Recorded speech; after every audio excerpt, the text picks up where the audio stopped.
Hello everybody. So it's good to see you again, though of course I can't see you, but you can at least see me.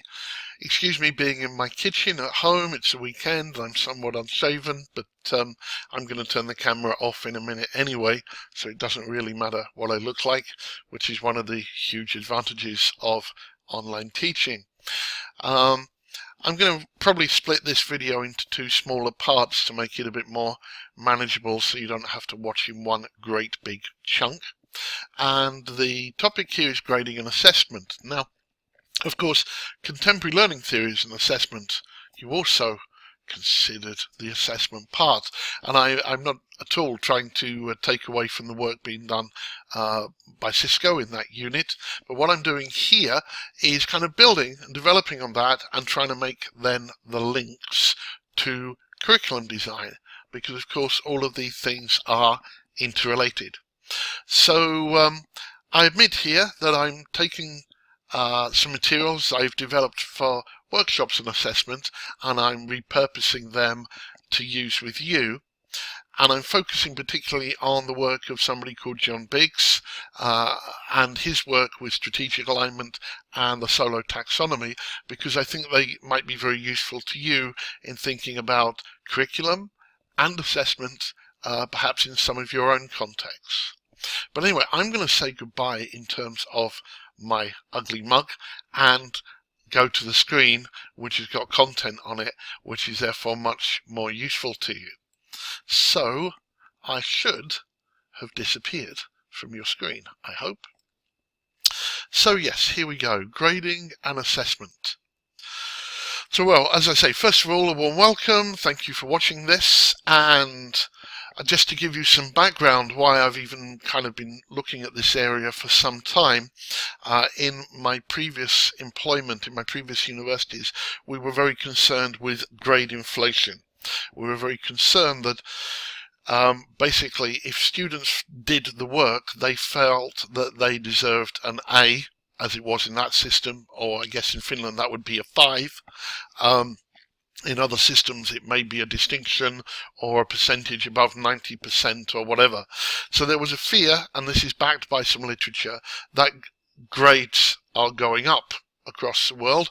Now of course we do want grades to go up, we do want the quality of learning to improve, but as teachers you may sometimes feel that we can't win, because if we put grades up, if students do better, that the press may say that we're lowering standards. It's too easy. And if grades come down, then of course we're failing as teachers, as educators. So I think we have to accept as educators that very often in the eyes of the public or parents or other stakeholders we can't win. But the purpose of this, as it says, was basically to support staff in grading their assessments, to help them. So that's the background here that led me to kind of diving deep into some of the different structures for grading. Now we could, if we had time, discuss for months the purposes of assessment. Why do we do it? We could also discuss for months the purposes of grading, and we could also then discuss when it's appropriate to grade and assess. But really, as I mentioned, that's the domain of the other module, though there are links to curriculum design. But also, as far as this video is concerned, we need to move forward. So bear in mind you can find lots of literature, lots of books about the whole purpose of assessment, the purpose of grading, why we grade, when we should grade, when we shouldn't. But we're going to move on. There are also, of course, many types of assessments. Some of these you would have heard of, some not. So there's summative assessment occurring at the end, and there's not really the chance for students to update things.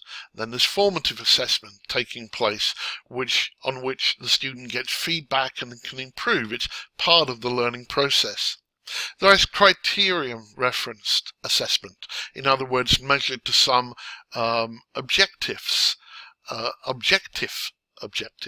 as it were, and non-referenced, where you're rather compared to your peers, so maybe only the top 10% get an A or a 5. and the next 10% or next 20% get a B or something. So if you're in a very good year, you may only get a B compared to your other students, whereas the same mark in another year, another cohort, may get you a higher grade. Of course, the trend has been away from norm-referenced. Diagnostic assessments. Well, of course, from those in healthcare and medicine will know what diagnostic means, but very often these may be given early on or at the very beginning of a program to find out what people already know, so that we can then make a learning plan to build on that. There's authentic assessments. As a University of Applied Science, at TAMC we do try to have authentic, meaning that they're not abstract essays or exams that are just testing knowledge and understanding away from, if you will, the context of the real world. So we're about applied, so application, so work-like, realistic assessments. If we can't create an authentic one, the next best thing is probably a simulation of authentic in some way. So it's authentic assessments. Ipsative. Ipsative assessments are kind of what happens when you go to the gym. Because what you're doing is you're comparing yourself to previous performance. So if you wear kind of a heart rate monitor, an activity tracker, a Fitbit, or whatever, in many ways you could say that's ipsative assessment, because what you're doing is that you're always comparing yourself to your prior ones. Of course, these days these can be linked to social media, so you can also compare yourself to others. But ipsative is measuring your own, and Sypnotic is making links, when you're making links to other subject areas. You're making connections. So Sypnotic is trying to make an assessment, but it kind of goes beyond, if you will, maybe the framework or boundaries of a particular module. I would hope that we would aim eventually towards Sypnotic assessment within MEL, where you bring in ideas from, for example, project management or financial management or technology enhanced learning into a module in the educational policy and practice, for example, across boundaries. So there are many types of assessment, and there are many methods. I'm not going to list them one by one. But as you can see there, obviously traditional exams, essays, portfolios, reports, projects, reviews, performances. Now, when I say performances, of course, if I was teaching art and drama, comedy, improvisation, then performance would be one of those. Piano, for example. But in the workplace, you can have performance-based assessment. A hairdresser or a welder may well do a performance for an assessment. You can have a presentation, and of course you can have an oral defense or a viva to defend your knowledge and understanding. So this is again just a few of the ways that we could assess. Now, of course, any teacher needs to decide what's an appropriate method of assessment for their own course or content area. So it's not for me to argue what should be an assessment in the very many different areas with which you teach or in which you manage curriculum. So please don't feel in this that I'm driving things in a particular way. Now, I have come up, as far as TAMC is concerned, and this is from a workshop I use with staff, as 3 pillars of assessment. There are more.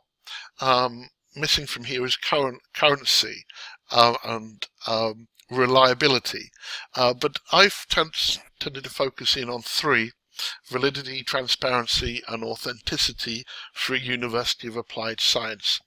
Valid means they're linked to the learning outcomes of the course, that they're relevant to the course and where it fits into a program. Transparent is the assessment and how it's being graded should be clear and open to students and any other stakeholders involved in this, other staff and so on. What you need to do to get any particular grade should be available. It shouldn't be some mystery. The game should not be trying to guess what a teacher has in their head as the grading criteria. And authentic, I've mentioned already, linked to the real world. So here at least they're the characteristics of assessment, but if you Google characteristics of assessment, you would also find, for example, reliability and validity and, well, validity is there already, sorry, currency, like how, what value does the assessment have beyond your course. So what we try and do here really is move away from assessment of learning, and we're trying to move towards assessment for learning.